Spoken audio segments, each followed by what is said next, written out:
Hi, I'm Chris Bosch, and this is everything I eat in a day.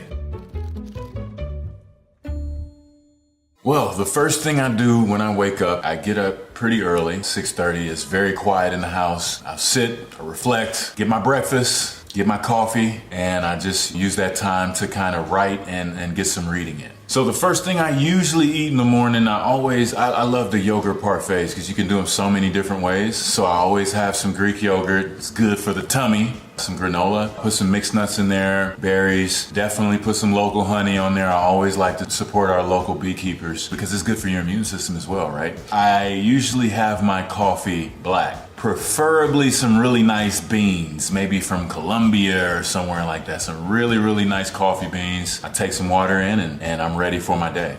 So I usually do my workouts in the morning, right after breakfast. As soon as I, get my reading and writing done, I want to make sure I get my workout in. I hit the weights, really just get that heart pumping, get the exercise going.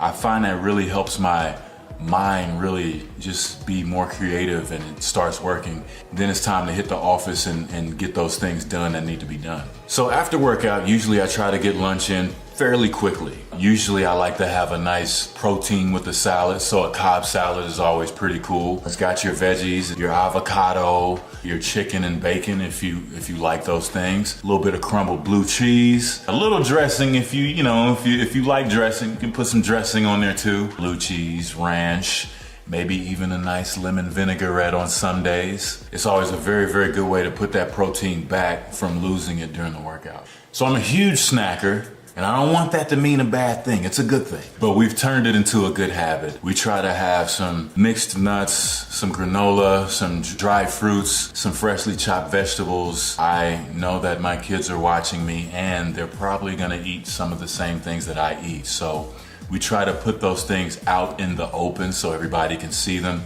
and we can just snack on them during the day. You would be surprised how much your fruit and vegetable intake would increase if you keep it out in the open. A typical dinner usually is something we like to be a little more adventurous. So, a lot of kebabs, that's chicken. It could be steak, some Greek yogurt, some nice basmati rice. Maybe sometimes it might be a nice stir fry. The best thing about stir fry is so flexible. You can put different kind of vegetables in it, whatever you're feeling that day. You can put a different kind of protein, whether that's chicken, fish, and you can dress it up health-wise. If you're not feeling the carbs with the white rice, mix it with a little bit of quinoa. I love sparkling water with my dinner. I'm a huge, huge fan of craft beer, so sometimes I'll have that, as an accompaniment with my meal. And sometimes me and my wife like to open a nice bottle of wine and pair it with our food. I'm a huge dessert person and it has bled down into my children. They love baking. If we let them do it every day, they do it every day. My daughter the other day made a poppy seed muffin, and then before that last week, she made a carrot cake, and that's with the cream cheese icing too. So it was sweet, it was decadent, it was moist, it was amazing. I mean, I've never seen the whole house eat a cake that fast. I don't have a strict rule of eating after 8. I always I told you, I'm a snacker. So most nights, I'm gonna reach for those mixed nuts and pretzels. Some nights though, I'm gonna just get that pint of ice cream and get a spoon and act like nobody's watching me.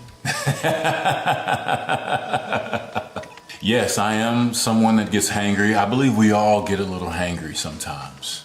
Talk to your friend about being hangry. That's usually what I do with my kids. If they're just having a little bit of a rough day and maybe feeling a certain way, we'll check in and make sure they've eaten something substantial. If not, then let's eat something and then we'll figure it out. New York by far is my favorite food capital. Pastis is a great place. Avra is definitely one of those places. If you love fish, that's one of the best places for fish. And really, I'm a world traveler. I love going all over the world to try different kinds of food. Tokyo, anywhere in Italy, and Provence, France. One of my favorite cities obviously would be Toronto. Some of my most cherished restaurants are there. Sotto Sotto is wonderful Italian food. Jacob & Company, if you're looking for a good steak. Toronto has some of the best curries and some of the best pastas. If you're into squid ink pasta, man, that's where I got my food license. When I was living there, we would try everything. So in Miami, Some of my favorite places include Michael's Genuine, very, very good. Zuma, very, very good. Il Gabbiano. So one of the things I always love doing, we're getting into gardening and getting into using more fresh produce. I love to cook them any kind of way, whether that's flash cooking them in the grill, take a nice protein, those nice fresh herbs, put it right in the skillet and just saute it just lightly. Man, it's nothing like it.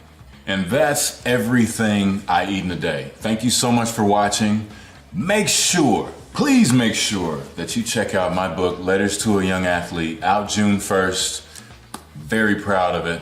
And make sure you get a good meal so you can go and accomplish something. You can do it.